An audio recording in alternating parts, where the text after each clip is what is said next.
Hi guys! Welcome to my YouTube channel, Chris Faustino Vlog. So for today, magluluto tayo ng merienda. Yes, merienda. Tuna pasta. So ang una natin gagawin is magpakulo ng tubig na may asin at onting mantika. So ayan, kumukulo na yung tubig na ating ininit. So sa ngayon, ang ginagawa ko is binubuksan ko lang yung pasta. Yes, ang gamit nating pasta is fettuccine pasta kasi walang ibang pasta sa stock sa bahay. So, ayan, nilagay ko. Mga 1/4 lang yan. Ang niluto ko, tamang-tama lang para sa aming merienda. So, ayan. Ilubog natin ang pasta, hayaan kumulo hanggang sa maluto ang pasta. Ang pagluluto ng pasta is depende yan sa packaging niya. At depende sa'yo kung gaano ka tagal ang gusto. Sa akin kasi, ang ginagawa ko is 8 minutes ko na pinapakuluan ng pasta para hindi ganun kalubsak.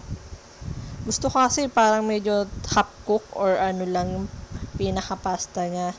So, ayan, kulo ng kulo. Hintayin natin mag 8 minutes bago matapos.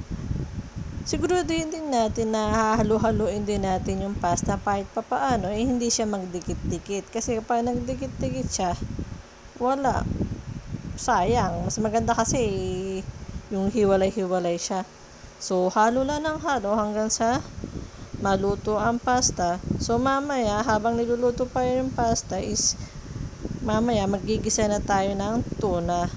So, halo-haloin muna natin hanggang hinihintay natin na medyo maging okay yung pasta. So, ngayon, magigisa na tayo ng tuna pasta. So, ayan, maglagay na ng mga 1 tablespoon na olive oil. Then, bawang. Igisa ang bawang. Medyo pa light lang.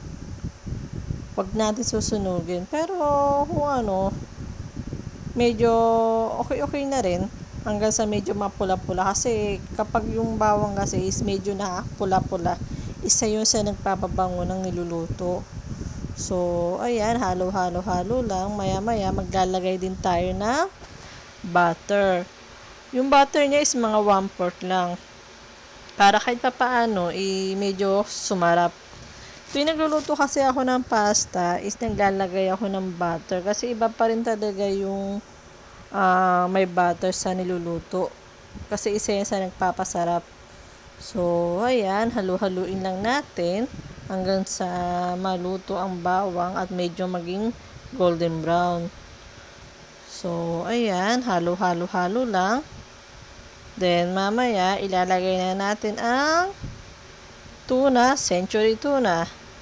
Ayan, ang gamit kong century tuna is hot and spicy. Ganda rin naman kasi yun, para kahit paano hindi na maglagay ng paminta. Iba kasi yung na hot and spicy ng century tuna. Tsaka kapag nagluluto din ako, nilalagay ko yung pinakasabaw. Sayang naman kasi kung itatapon mo. So, ay papaano, kapit pa rin yung lasa ng tuna dun. So, ayan, gisa-gisa lang. Mamaya-maya, lalagyan ko na rin ng basil, dry basil. Iba kasi yung may dry basil sa niluluto mo. Dagdag pampasarap yun. Kapag may dry basil. Ang dry basil kasi, kahit papaano, kahit sa ang pasta, masarap. So, ayan, nilagyan ko na ng dry basil. Hindi ko na naipakita.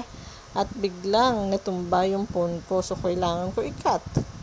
So, ayan. Naluto na yung pinaka-basil at nag-mix na yung sa tuna.